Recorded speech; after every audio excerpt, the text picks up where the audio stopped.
This channel does not promote any violent, harmful, or illegal activities. All content provided by this channel is meant for an educational purpose only. বাহ, এবার হয়েছে স্বাদ। হ্যাঁ, অপূর্ব স্বাদ। MDH এর চাঙ্কি চাট মশলা, জীবনে আসল স্বাদ জাগলো। আসল মশলা yes MDH। টিভি9 বাংলায় স্বাগত। হটস্পট নিয়ে আপনাদের সঙ্গে রয়েছে আমি শর্মিষ্ঠা। আচ্ছা বলুন তো, আজকে গোটা রাজ্যে কোন কোন ইস্যুগুলো নিয়ে বেশ চাপানুতর হলো? আজকে রাজ্যের কোন কোন জায়গাগুলো হটস্পট হলো সেটারই সন্ধান দেব আগামী বেশ কিছুক্ষণ। আমি বরং আজকে হটস্পটের তৃতীয় বিষয়গুলো যেগুলো রয়েছে, মানে তিনটে বিষয় নিয়ে তো আমরা মূলত খবর করি, এছাড়াও আরো অন্যান্য খবরগুলোও থাকে। তিনটে বিষয়ের মধ্যে প্রথম বিষয় master plan. Ghatal master plan একবার দেখবেন ভোটের সময় খুব হেডলাইনে উঠে আসে, আর একবার বর্ষার সময় উঠে আসে। কিন্তু এই মাস্টার প্ল্যান না হওয়ার জন্য সাধারণ মানুষের যে দুর্ভোগ, সেই দুর্ভোগের দায় কাঁধ থেকে ঝেড়ে ফেলতে মরিয়া শাসক বিরোধী দুপক্ষই। কে কি বলছেন দেখাবো। দ্বিতীয় বিষয়, রক্তের কালি লেগে গিয়েছে কালীগঞ্জে, কিন্তু এখনো পর্যন্ত পুলিশের ভূমিকা কতটা অ্যাক্টিভ, নিহতের পরিবারের সদস্য কি বলছেন শোনাবো আপনাদেরকে। তৃতীয় বিষয়, যুদ্ধের হটস্পট। হ্যাঁ, যুদ্ধের দিকে আমাদের প্রত্যেকের নজর রাখতে হবে, কিন্তু সেই হটস্পটটা ইরান ইসরায়েলকে ছাপিয়ে গিয়ে যেন কোথাও একটা ডোনাল্ড ট্রাম্প নিজের দিকে কেড়ে নিচ্ছে, সেই ডোনাল্ড ট্রাম্পের বক্তব্য আপনাদের শোনাবো। তবে সবার প্রথমে আজকে ঘাটাল মাস্টার প্ল্যান নিয়ে যে রাজনীতি শুরু হয়েছে সেদিকে নজর। 2024 সাল দাঁড়াবে না, কারণ মিথ্যে প্রতিশ্রুতি দিয়ে আবার ভোট নেব, সেটা সত্যি কোথাও যেন আমাকে শোনো। 2024-এ আমি জিতবো কি জিতবো না আমি জানি না। আমি এটুকু বলবো দিদিকে, কে যেই জিতুক যেই হারুক, ঘাটাল মাস্টার প্ল্যানটা যেন হয়। দেব যখন আমার কাছে আবদার করেছে, দিদি ভাইকে তো ফেরাতে পারে না। ঘাটালের শহরে যে আজবনগরের পাশে যে আমি গিয়েছিলাম, সেইখানে গিয়ে দেখলাম যে মানুষ এভাবে সাঁতরে বাড়ি ফিরছে। Dev, now you are the champion of the master Ghatal master plan. রাজনীতিতে এসেছিলাম দিদির হাত ধরে, আমি রাজনীতিতে থেকে গেলাম দিদির হাত ধরে। কোনো খাবার দাবার নেই, মানুষ হাহাকার করছেন যে সরকার, এসডিও, পুলিশ প্রশাসন, সাংসদ, কারোর পক্ষ থেকে কোনো রকম সাহায্য নেই। এই ঘাটালে যে 70 বছরের যে সমস্যাটা, ঘাটাল মাস্টার প্ল্যান কেন্দ্র সরকার যদি না করে, তো সেই দায়িত্বটা রাজ্য সরকার নেবে।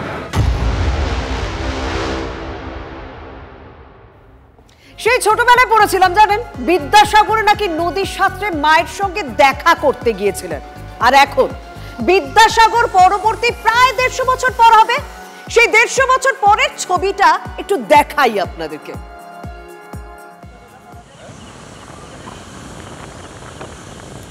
ভাবছেন এই ছবিগুলোর সঙ্গে বিদ্যাসাগরের কি সম্পর্ক? আরে তো বিদ্যাসাগরেরই জায়গা।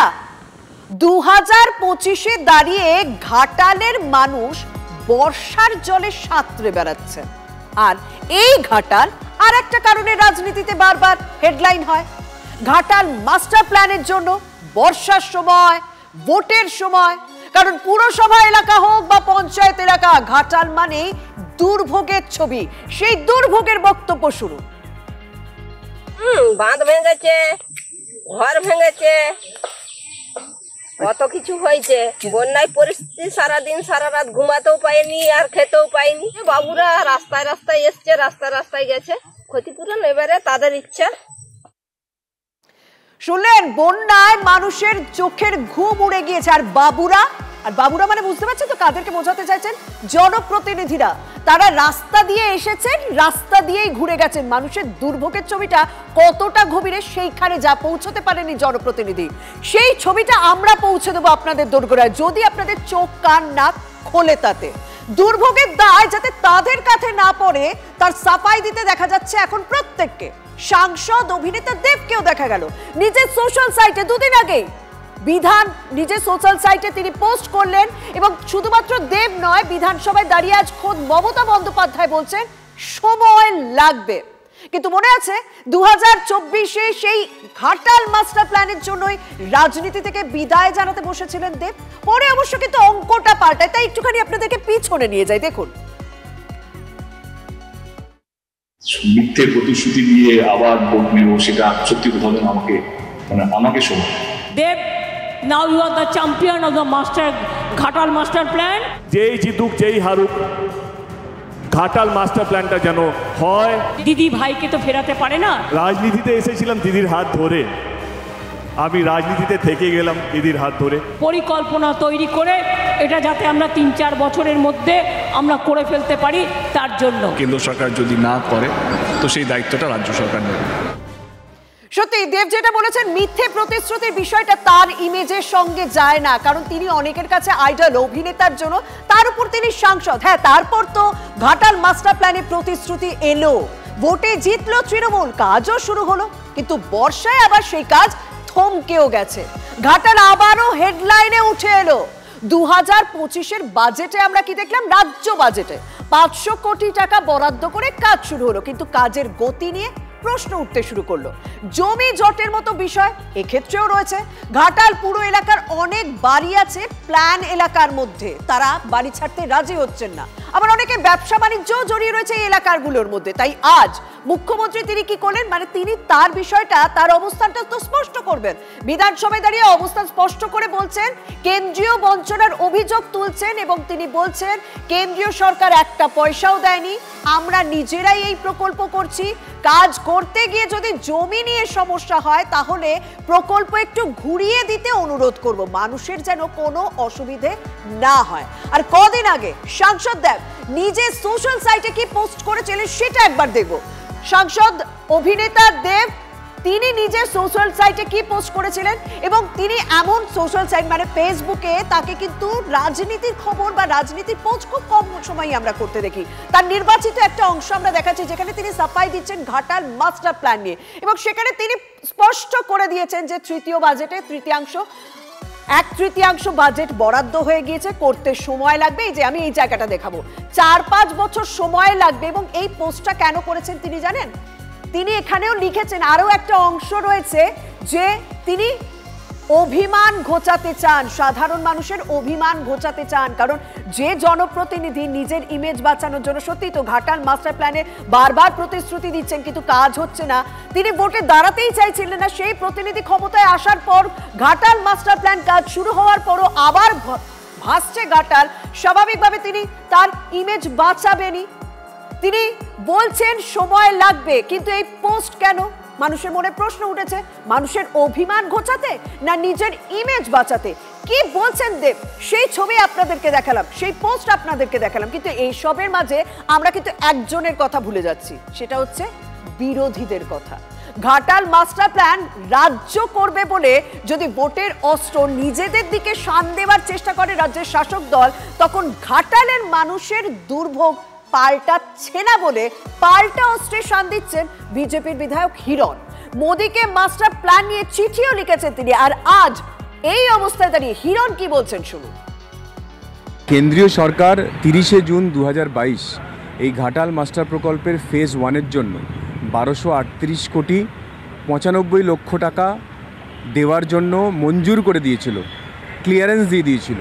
এই সাংসদও এই বিষয় নিয়ে একবারও প্রশ্ন করেনি, কেন্দ্রীয় সরকারকে কোনো রকম সাহায্য করেনি। মানুষ হাহাকার করছেন যে সরকার, এসডিও, পুলিশ, প্রশাসন, সাংসদ কারোর পক্ষ থেকে কোনো রকম সাহায্য নেই। সেজন্য আজকে আমি প্রধানমন্ত্রীকে চিঠি লিখে পাঠিয়েছি যে যদি কোনো রকম প্রভিশন থাকে প্রধানমন্ত্রীর দপ্তরের পক্ষ থেকে, যারা আক্রান্ত যারা তাদের জন্য যদি উনি কিছু করতে পারেন তাহলে আমি পশ্চিমবঙ্গবাসী হিসেবে ওনার কাছে কৃতজ্ঞ থাকবো বলে মানে চিঠিও লিখেছি ওনাকে। দেখুন, ঘাটালের বন্যার জলের রাজনীতির জল ঘোলা হচ্ছে, কিন্তু সাধারণ মানুষের দুর্ভোগের ছবি পাল্টাচ্ছে। তাদের অভিমান কি ঘুচলো? শুনুন তো আরো একটা বক্তব্য। ফসল ক্ষয়ক্ষতি হচ্ছে, বাড়ি ক্ষয়ক্ষতি সব নষ্ট হয়ে গেছে, অনেক ঘর পড়েছে। এদিকে জানেন তো, আজ যখন বন্যা নিয়ে বিধানসভায় দাঁড়িয়ে বক্তব্য রাখছিলেন মুখ্যমন্ত্রী মমতা বন্দ্যোপাধ্যায়, তখন তিনি ডিভিসির কাঁধেই দায় ঠেলেছেন। কি বললেন তিনি? বললেন আমাদের এখানে ম্যাক্সিমাম ম্যান মেড ফ্লাড, না জানিয়ে জল ছেড়ে দেয় ডিভিসি। আমি আরো একবার বলবো, ম্যান মেড ফ্লাডের কথা বললেন মুখ্যমন্ত্রী মমতা বন্দ্যোপাধ্যায় বন্যা প্রসঙ্গে তিনি যখন কথা বলতে শুরু করলেন বিধানসভায় দাঁড়িয়ে, এবং তিনি আবারও অভিযোগ করলেন ডিভিসি রাজ্যকে না জানিয়ে জল ছেড়ে দিচ্ছে। আর যেই বলা সঙ্গে সঙ্গে বিরোধীদের সমালোচনা শুরু হলো, শুনুন। আমাদের মুখ্যমন্ত্রী মমতা বন্দ্যোপাধ্যায় খুব মিথ্যে কথা বলেন।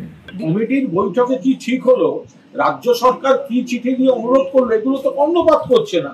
মমতা ব্যানার্জি যদি সাহস থাকে তাহলে ওনার যে ডিএম আছে ডিস্ট্রিক্ট ম্যাজিস্ট্রেট তাকে দিয়ে একটা স্টেটমেন্ট দেওয়া করান যে ডিস্ট্রিক্ট ম্যাজিস্ট্রেট বলুক যে তাকে খবর দেওয়া হয়নি। জলটা ছাড়ার সময় তাদের মতো করে বিপুল জল ছেড়ে দিচ্ছে, আমি তো বলছি বেহিসেবি জল ছেড়ে দিচ্ছে।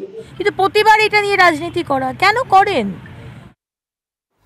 আর প্রতিশ্রুতির কথা যখন বলছি তখন আরো একটা ছবি তো আপনাদেরকে দেখাতে হবে। ওই একই লোকসভার মধ্যে ঘাটালের বিষয় নিয়ে আপনাদের সামনে তুলে ধরলাম, একটু পাঁশকুড়ার দিকে নজর রাখি। প্রতিশ্রুতি ভঙ্গের কথা বলছেন পাঁশকুড়ার মালিদার বাসিন্দা। কেন বলছেন ছবিটা দেখুন না, 22 কিলোমিটার রাস্তা দেখেছেন এই অবস্থা, হাসপাতাল স্কুল কলেজ যেতেই একটা রাস্তায় ভরসা।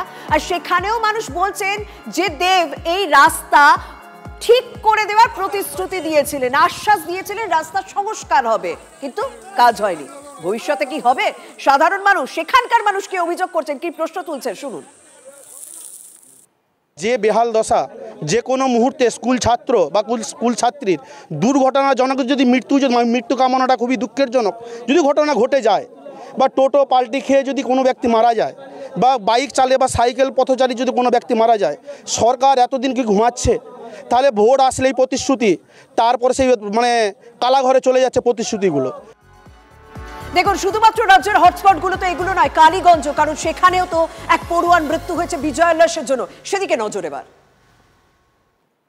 মমতাকে ভোট দেইনি বলি গো, ও গো শয়তান গো। কন্যাশ্রীকে মারা হলো আর বোমাশ্রীকে প্রাধান্য দেয়া হলো।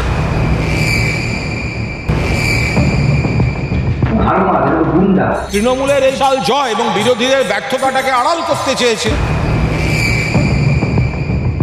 আমি চাচ্ছি ওদেরকে অমনি করে পুড়িয়ে দেয়, জেন্ত পুরাকো থাকে।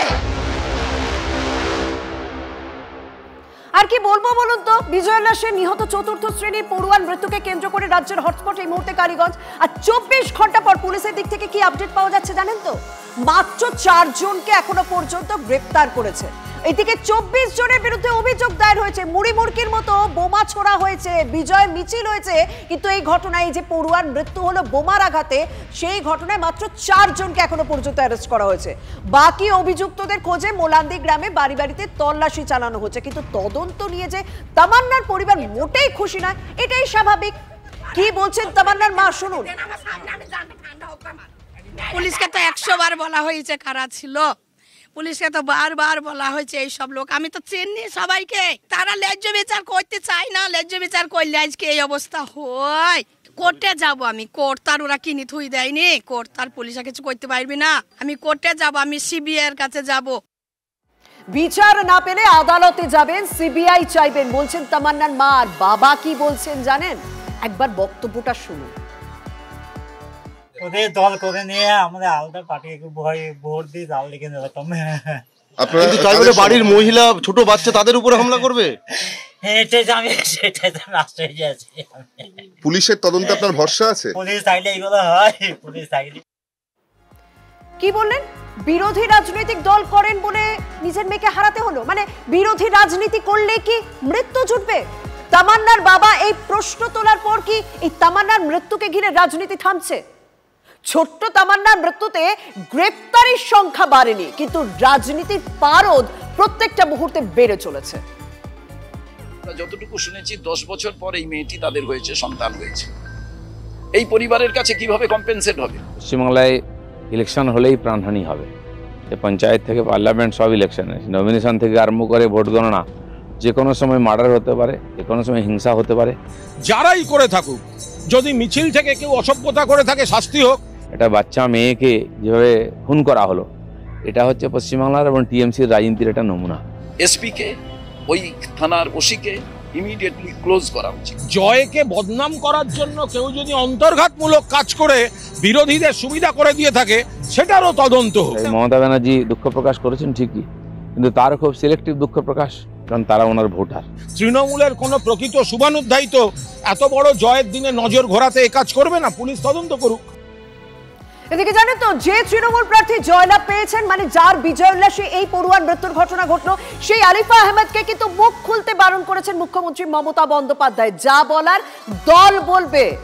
যে আলিফা আহমেদের জয়ের পর তার বিজয়ের লাশ থেকে মুড়ি মুড়কির মতো বোমা ছোড়া হয়েছে।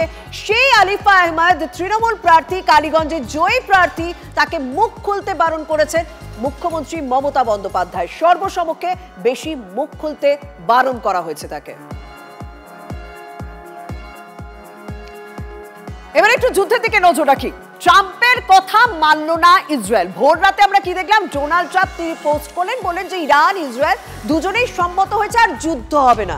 কিন্তু ইসরায়েল তার কথা মানেনি। ইরানে হামলা করেছে ইসরায়েল, কারণ ইসরায়েলের উপরও হামলা করেছে ইরান।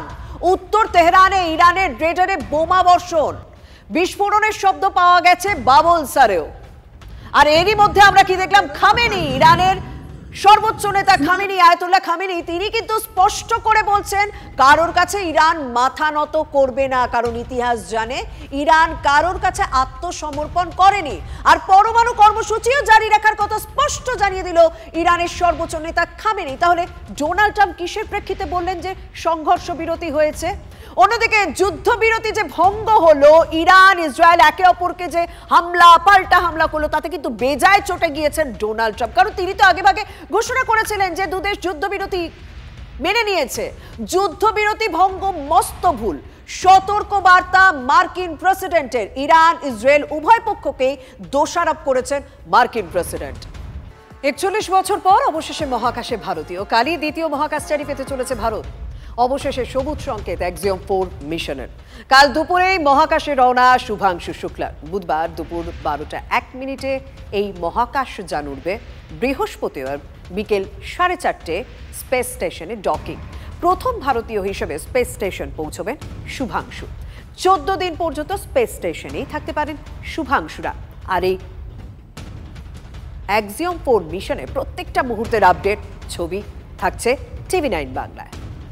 MDH চানা মশলা। এখন ছোলা হোক বা বরবটি দানা, সাদা চানা হোক বা কালো, সব রান্নাই হবে অসাধারণ।